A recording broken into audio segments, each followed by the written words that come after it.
How do you break down a problem when you hear it in the case? There are 5 main ways you can do it. The first one is you can use a formula. For example, if the problem is about profits, how to increase profits, you can use the normal formula, the P&L, which is revenues minus expenses. That gives you the profit. And then revenues you can further disaggregate with another formula, the quantity and the price. You can also use formulas that are, for example, break even, investment divided by a marginal contribution. So anything that is mathematical, that is quantitative, you can use it to break down a problem. Now let's look into a way of breaking down a problem that is qualitative instead of quantitative. And that is using a framework. For example, the 4 P's of marketing, which are price, product, placement, and promotion.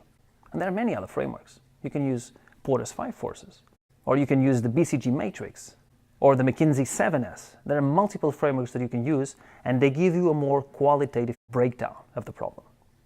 The third way you can divide or structure an issue is with an organizational breakdown. For example, when you divide a business into different business units. Imagine Amazon.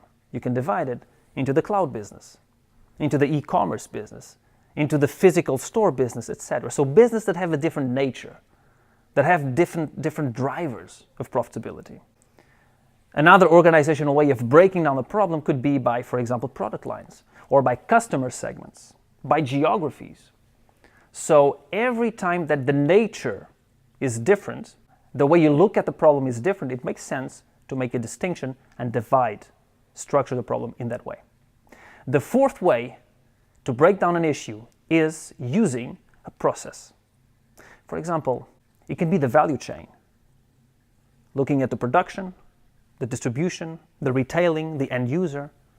It can also be a process inside the company. For example, the marketing funnel, raising awareness, interest, making a purchase, following up on that purchase. So anytime that there's different actions or different people involved in those steps, you can use a breakdown, which is a process breakdown.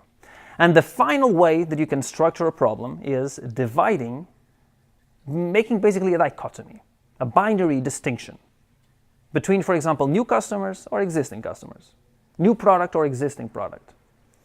Or you can say strategic assets, non-strategic assets, organic growth, inorganic growth.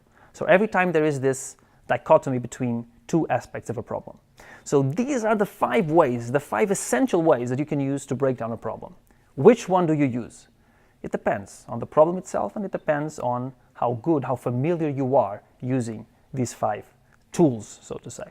So try them out, and remember, when you have a problem, there's not one way of structuring, there are multiple ways. So it's a good idea to try different approaches to structure a problem and see which one brings you closer to the solution, which one gives you more insight. So go ahead and practice them.